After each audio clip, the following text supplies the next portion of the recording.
เจ้าสบายดีสำหรับท่านไหนที่มีปัญหาเรื่องสุขภาพเนาะว่าจะเป็นกรดไหลย้อนกระเพาะลำไส้เนาะยิสดวงทวารเนาะพังทันนี้เนาะวันนี้ใจจะมาว่าเรื่องอาการของแต่ละคนเนาะแต่ละคนมีอาการบ่คือกันเนาะบางคนเนี่ยจะเป็นกระเพาะประสาทเนาะบางคนก็เป็นกระเพาะลำไส้อักเสบมันจะแตกต่างกันเนาะว่าจะเป็นกรดไหลย้อนเนาะมีอาการแบบไหลน้อยเนาะสำหรับคนไหนที่มีอาการแบบนี้เนาะนี่นะหนึ่งคืออาการอืดท้องแน่นท้องแสบอ้อนลำไส้น้อยนะเวลากินอาหารไปแล้วอืดแน่นจุกเอื้อมขึ้นมาคอไปเนาะ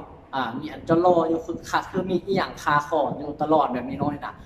เวลากินอาหารไปแล้วเวลาเขาเข้านอนแล้วมันก็ยังอืดยังแน่นยังขึ้นมาจะรออยู่คออยู่แบบนี้เนาะ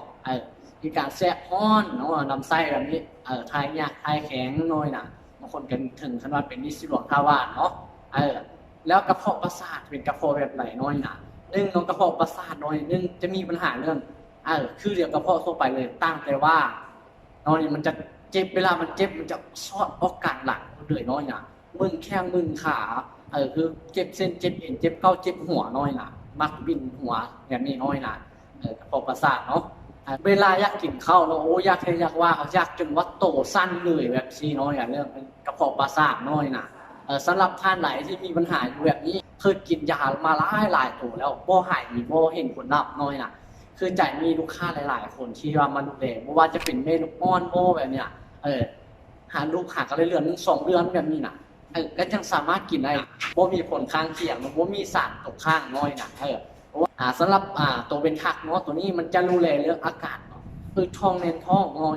มันจะดูแลเรื่องจุลินทรีย์ในลำไส้น้อย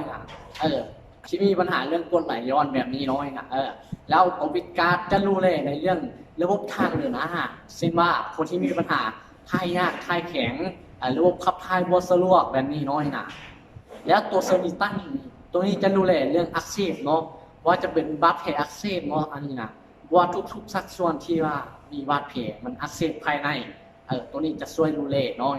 เป็นอย่างคือมีหลายกองแหละดูแลหลายระบบแผลน้อยเพราะร่างกายของแต่ระบบต้องการสารอาหารที่จะไปฟื้นฟูดูแลบ่คือกันเนาะสำหรับคนไหนที่มีปัญหาอยู่คือใจว่าเนาะว่าจะการอืดท้องแน่นท้องกรดไหลย้อนกระเพาะว่าแสบท้องลำไส้กินอาหารกินอย่างจะกินบ่ได้แบบนี้เนาะกินเผ็ดๆเค็มๆไว้จะกินบ่ได้แบบนี้หรือทายยากแค่แข็งถึงขั้นมาเป็นที่สุดสบายแบบนี้โทรปรึกษาได้เนาะ